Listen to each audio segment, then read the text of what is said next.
the computers give the order to light the two boosters, which is the point of no return. And we will be off. So watch for all that. Enjoy the liftoff. We'll be back shortly afterward. Attention pour le décompte final.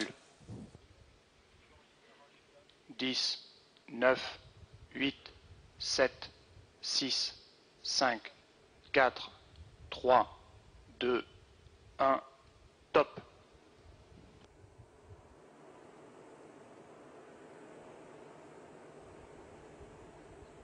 Allumage Vulcain, décollage.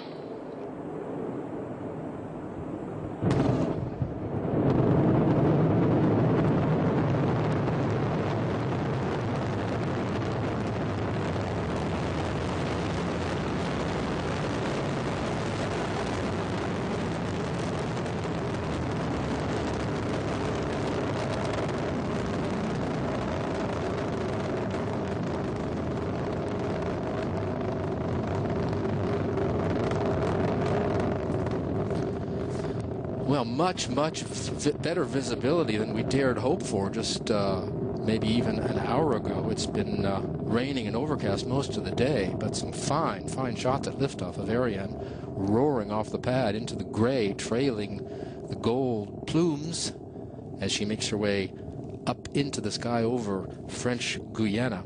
She took off right on time at 17:38 local time.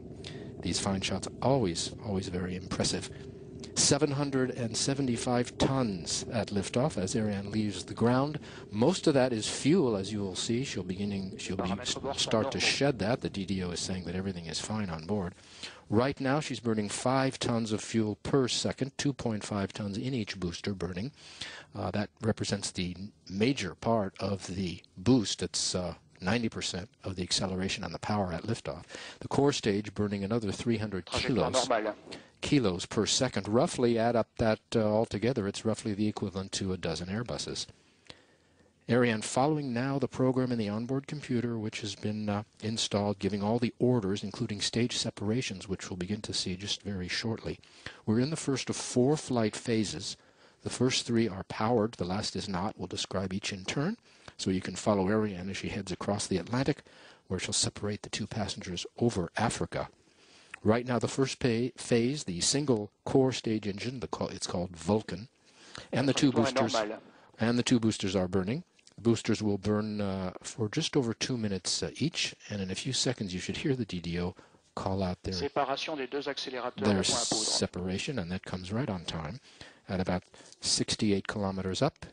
This is what it looks like. There's another booster out of the camera range, but the 2 of them separated, they've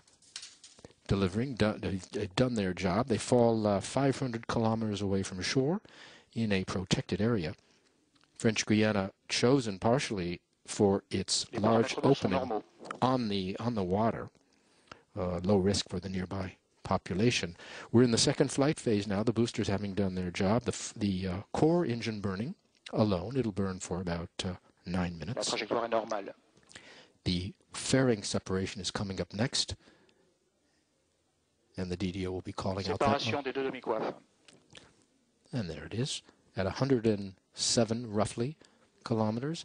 The fairing is in 2 halves. The other half is out of camera range on the other side. Blown away is the term because they're separated by 2 pyrotechnic cords. One is horizontal and one is vertical.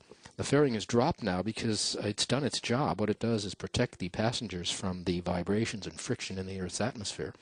And above 100 kilometers, we don't need it anymore, so we can get rid of the dead weight. It's a ton or 2. On the bottom left of your screen, the bottom 2 lines, you see kilometers. That's our altitude, 132. And the speed below that, kilometers per second. We're approaching 2.5 kilometers per second. The speed we need to inject satellites, roughly 9 kilometers per second, so keep your eyes on that. Back with more of the mission. Don't go away, but for right now, the latest news from Arianespace. On April 22nd, Ariane successfully lifted 2